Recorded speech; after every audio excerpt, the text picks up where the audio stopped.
On Saturday, violent left-wing Antifa thugs assaulted police and right-wingers in Boston as 40,000 protesters surrounded 50 or so free speech demonstrators. We'll discuss where the real threat to liberty lies. Plus, Antonia Okafor, Amanda Prestigiacomo, and Jacob Airey join the Panel of Deplorables to talk killer robots, anti-Trump stunts on campus, and President Trump's disbanding of a global warming advisory panel, MAGA, MAGA, MAGA. I'm Michael Knowles. This is The Michael Knowles Show.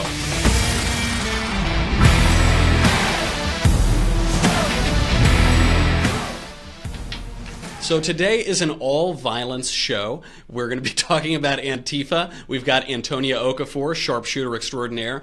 And so I figured in that spirit, I would show you just a little clip of my weekend. I was visiting a friend of mine in Arizona, and I think this 18 seconds sums up the entire weekend.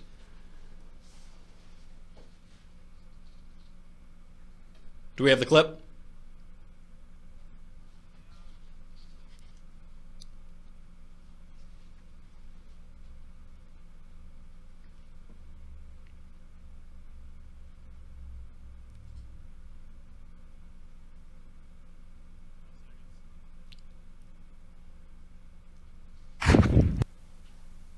There we are. Well, hopefully the rest of the clips are able to play. Maybe we'll send that out a little later. But anyway, I got to shoot a lot of guns this weekend. Arizona's a great state full of guns and freedom and America. So now we spent a lot of time last week talking about right-wing violence. We talked to a Charlottesville attendee. We analyzed the alt-right and what that means with relation to conservatism and to the right wing. So today we have to talk about Antifa, because over the weekend there was this very small free speech demonstration in Boston on Saturday. By all accounts, there were not neo-Nazis there were not white supremacists there. One of the organizers is a man named Shiva, and not very many white nationalists are named Shiva. This was a really small, contained protest, and then there were 40,000, by some counts, counter-protesters there, typically Antifa, which is short for anti-fascist, but which is ironic because these lefties take on fascistic tactics, were throwing urine at the police and rocks and basically being criminal thugs. And I think this is the group that President Trump was alluding to last week in his much pilloried moral equivalence between the Looney Tunes on the right and the Looney Tunes on the left. Said that the alt-right is behind these attacks, and he linked that same group to those who perpetrated the attack in Charlottesville. Well, I don't know. I can't tell you. I'm sure Senator McCain must know what he's talking about. But when you say the alt-right, define alt-right to me. You define it. Go ahead. Well, I'm saying, define it for me. Come on, let's go. Senator McCain defined them as the same group. Okay, what about the alt-left that came charging at him? Excuse me.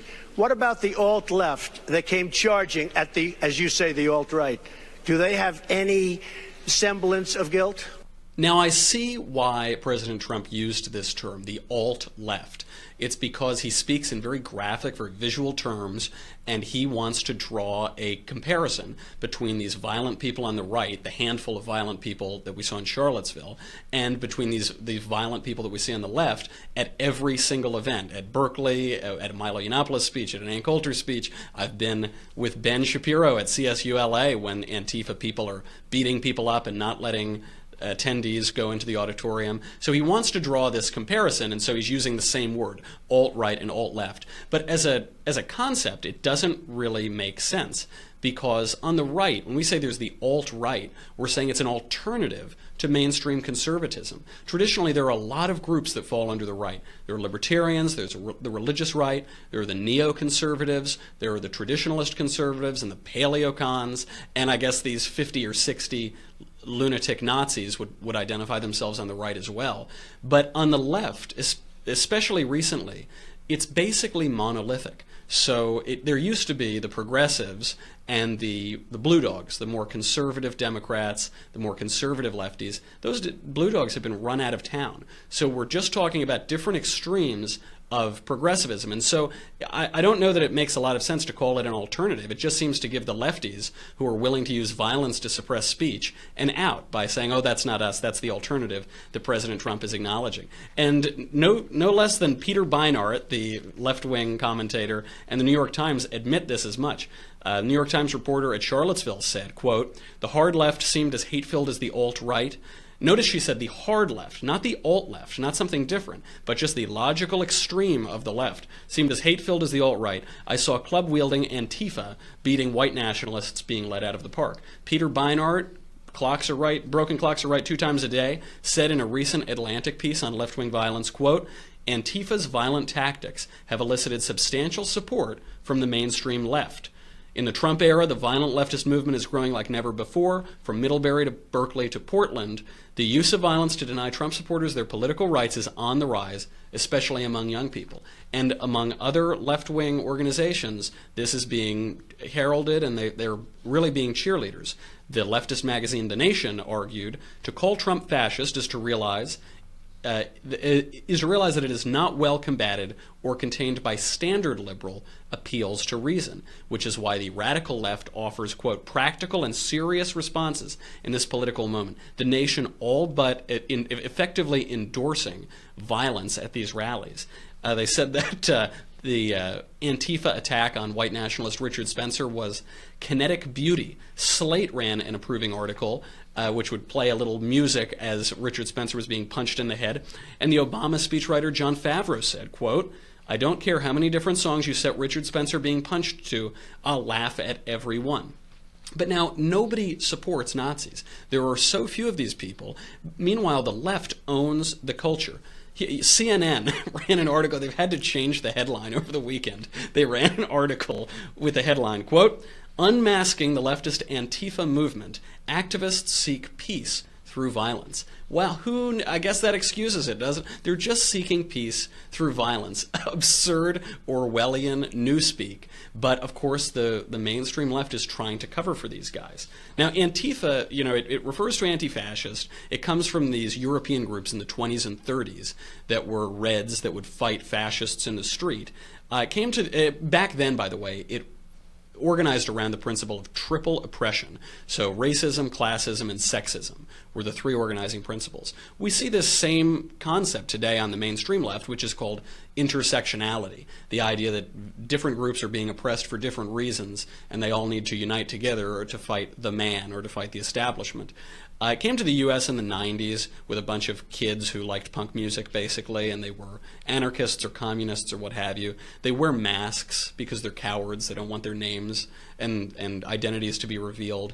And here is an Antifa group right today explaining to CNN what they do. Antifa is any group that's willing to stand up against fascists by any means necessary. By any means necessary, they say, can mean outing a white nationalist at their work or to their neighbors. Or, as we've seen recently, violence, fires, property damage, hand-to-hand combat at protests across the country. Explain to me the reasoning behind fighting. You have to make it so unpalatable to be doing white supremacist organizing that they no longer want to do that. And historically, that's what's worked. You have to put your body in the way, and you have to make it speak in the language that they understand, and sometimes that is violence. What about people who will say that it is their right to free speech, even if it's hate speech? But we do think that communities have the right to step in and say, no, this is not acceptable in our community. We will not stand for this. At least they're honest. At least these guys are honest, because that is the point. Free speech exists. The First Amendment exists not to protect popular speech. You wouldn't need an amendment. You wouldn't need a right to protect popular speech. It exists to protect unpopular speech and even odious, hateful speech. These guys say absolutely not. And this is what the mainstream left wants to do. Now, these guys say we're only targeting Nazis, we're only targeting white supremacists. I think anybody who voted for Mitt Romney they would probably consider a white supremacist. They define these terms very broadly, and they're not just attacking Richard Spencer. They're attacking Ben Shapiro. They're attacking Milo Yiannopoulos. They're attacking Ann Coulter. They're attacking people who give speeches at colleges. They're attacking social scientists like Charles Murray, who was on the losing end of violence from these people when he gave a speech. When they're not being violent, they're trying to suppress speech through the standard mechanisms of government. So the left has been campaigning for years to overturn the Citizens United decision because it grants too much political speech to people who might oppose them. I mean, that decision actually centered around a movie that was critical of Hillary Clinton. We see this in speech codes at Google last week, at Mozilla, the CEO of Mozilla being kicked out for holding a politically incorrect point of view. We see it at professors at universities being fired simply for defending free speech. This happened at my own dear old Yale. So whereas these Looney Tunes on the right are expressing a lot of ideas that are totally antithetical to mainstream conservatism, on the left we're seeing the logical extremes of this thought. Here's another clip, clip 7. Oh, they pulled it out. I guess we don't have that clip. C'est la vie. It does. We actually couldn't play this clip, I guess, because there's so much. Every other word is the F word. It's an Antifa organizer, and she's a preschool teacher, by the way, talking into a bullhorn and saying, "What we need, it's time to start killing people." I'm taking out all the expletives. It's time to start killing people. We need to kill the president. We need to kill the White House. We need to take white people's money. White people, give us your money. Now, we would say this is a total crazy extreme. We don't hear anybody defending these people, but we do. Here is a perfectly well-dressed, articulate Dartmouth College professor defending the Antifa movement. You seem to be a very small minority here who is defending the idea of violence, considering that somebody died in Charlottesville. Why do you defend confronting in a violent way? Well, first, I would contest the notion that I'm that small of a minority. I think that a lot of people recognize that when pushed, self-defense is a legitimate response to white supremacist and neo-Nazi violence. And, you know, we've tried ignoring neo-Nazis in the past. We've seen how that turned out in the 20s and 30s. And the lesson of history is you need to take it with the utmost seriousness before it's too late. We've seen the millions of deaths that have come from not taking it seriously enough. And we can see that really the way that white supremacy grows, the way that neo-Nazism grows is by becoming legitimate, becoming established, becoming everyday, family-friendly, wear khakis instead of hoods. And the way to stop that is what people did in Boston, what people did in Charlottesville. Pull the emergency brake and say, you can't make this normal. Richard. The key word here is violence. Listen to how insidious this is, how he's redefining violence. Now, Antifa didn't organize in response to Charlottesville. They've been around a lot longer than Charlottesville, but they're not reacting to physical violence. They're reacting to a redefinition of speech as violence. So they're saying not only does speech call people to violence, or not only does speech create an environment that is more conducive to violence, what they're saying is that speech is literally violence. And we see this at all levels on universities, all the way up through corporate America and through the government. There are such things as microaggressions. The reason they define speech this way is because by calling it aggression, it justifies an aggressive and violent response. We saw this even with Richard Spencer. I am no fan of Richard Spencer. I think what he does is destructive to the right and to the country. But here's what they did to him when he was just speaking to a cameraman. The hipster version of the neo-Nazi movement? It's Pepe's become kind of a symbol. Total coward, comes up with his hood on, with a mask over his face, and sucker punches this guy while he's talking and giving an interview. And it's so easy to say, well, I can't shed too many tears for some Nazi getting punched in the head. But these guys malign everybody on the right as Nazis. Here's them talking to a guy who has defended our country. He's a military veteran. Listen to how they speak to him. Back here, I think they might be a Nazi. Dangerous way a Nazi in this. What is it that you are here to like? What do you believe in? Why do you think this is so important to you? I feel like the English came back. City was founded on liberty. What are you doing? Yeah. And do you think that this is going to be? Nazi scum! Nazi scum! Nazi scum! Nazi scum! Nazi scum! Nazi scum! Nazi scum! That's probably probably why. That's probably why this military veteran defended our country in Afghanistan, is so that criminal, lefty, hippie-looking thugs could call him a Nazi and shout him down while he's defending free speech. Absolutely unbelievable. And props to the editing team for getting every single one. And of those. amazing. I mean, I don't know how they got all of those obscenities out of that, because the way these people speak is every third word is the F word. I think it's the only word they know, because to write well is to think clearly, and they can do neither. With that, we have to bring on our panel. We're very lucky today. We have Antonia Okafor, Amanda Prestigiacomo, and Jacob Airey, even Jacob Airey. Antonia, President Trump was pilloried for appearing to draw an equivalence between these two groups, the Nazis, the neo-Nazis, white nationalists, and Antifa. Is that defensible? Are they two sides of the same coin, or is one side worse? Yeah, well, I think personally, I do think that they are on the same playing field. Why? And actually, I think Antifa is worse in the fact that legitimate sources like CNN are saying that it's okay, peace through violence. I mean, who says that? CNN apparently, Al Jazeera apparently. So I think it's really worse because it's basically going to become a thing where, just like the Dartmouth professor, where he's saying it's khakis instead of hoodies. Well, same thing on Antifa's side, where they basically are legitimizing this and making it a normal site for someone to harass and harm someone because they think they're a racist or a sexist or misogynist. I mean, it's getting really bad. So the fact of the matter is, I could be considered a racist, sexist, misogynist. Well, you are. That's separate. That's separate with you, Antonia. But I see in general somebody like you, of course. Absolutely. So, yeah, I think it is legitimate. And I don't think what President Trump said was far off. I think people are just blowing it out of proportion.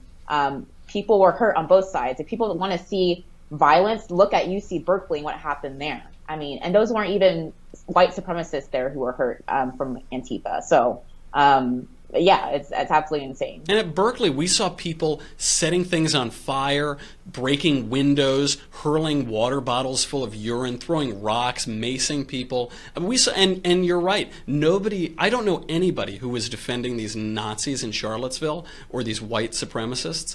But we have every single person on the left defending Antifa. We have the major institutions, CNN, the mainstream news outlets. Unbelievable. Jacob. The media, finally, are beginning to cover Antifa. They've been silent about them the whole time they've been wreaking havoc on political rallies. Is it because of President Trump? Is it because he called out the alt-left in that speech? Or is it 4D chess on the part of the president? Or would they have been covering this anyway?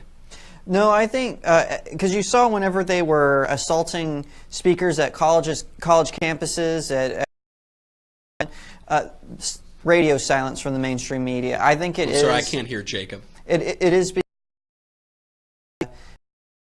Trump calling out the all specifically. I think that that the mainstream media would have covered this at all had Trump said nothing. Because even Cuomo, he sent out that tweet comparing Antifa to the veterans who stormed Normandy. What was he thinking? Why would you even suggest that? There is absolutely no comparison whatsoever. Absolutely. I do not. Normandy. I don't think the men who took the cliffs looked like that. Sorry, John Lennon look-alike. Yeah. Veterans know who they are. These Antifa cowards. They wear hoods and handkerchiefs up their faces. Now, Amanda, we all agree we've got to oppose Antifa. Can we oppose these guys without making with? Is there any way to do it without aligning ourselves with these other people that we also want to have nothing to do with? Ridiculous on the left. They're saying Antifa, you're condoning neo-Nazis, which is absurd. The media and Democrats are basically off the Antifa, which is really disturbing. They're not being asked to condemn them, just like every Republican, anyone, even semi-associated with the right is being asked to condemn them every 5 seconds over and over and over repeatedly. That's why Antifa is such a big threat, because nobody's being asked to condemn them, and they're kind of condoning this behavior, like those CNN pieces. We see this in other major outlets where they're basically condoning the violence. And like you said before, this has been happening for a long time. This has been happening on college campuses, and they've said nothing until President Trump called them by name. I think he should have called them by name in his first statement, but still, because he called them by name, finally the media are being forced to cover them, and the coverage is honestly really weak. Why don't we tell CNN to disavow? You know, that's always, they Exactly. always say, in politics, if you're defending, you're losing. You have to always be on offense. And conservatives, Republicans all the time have to disavow all these miniature, vanishingly small minorities of groups who say hateful things that they've never met before. Why doesn't the New York Times have to disavow Antifa? Or a Democratic politician, just one. Can they disavow them? Honestly, I haven't seen hardly anyone disavow this on the left, but every Republican has come out against these 20. By the way, the neo-Nazis, they had that was a national rally in Charlottesville. They had 200 people, right? 200 to 300 people. There's like 10 of these guys. Antifa is at every college campus. They're everywhere, and yet, we can just condone that and not, be asked to condemn them. It's ridiculous. But the left love that. They just find one or two little Nazis, one incident, and all of a sudden all of the right is associated with them. Meanwhile, these awful events at colleges and elsewhere have been going on for 2 years, and the media absolutely mum. But that's what they are, that darn mainstream media. Okay, we have to say goodbye to Facebook and YouTube. Now, what we would love for you to do is come on over to thedailywire.com, and then you can watch the rest of this excellent panel of deplorables there. It's only $10 a month. $100 a year. You get me, you get the Andrew Klavan Show, you get the Ben Shapiro Show. Better than all of that, you get the Leftist Tears Tumbler.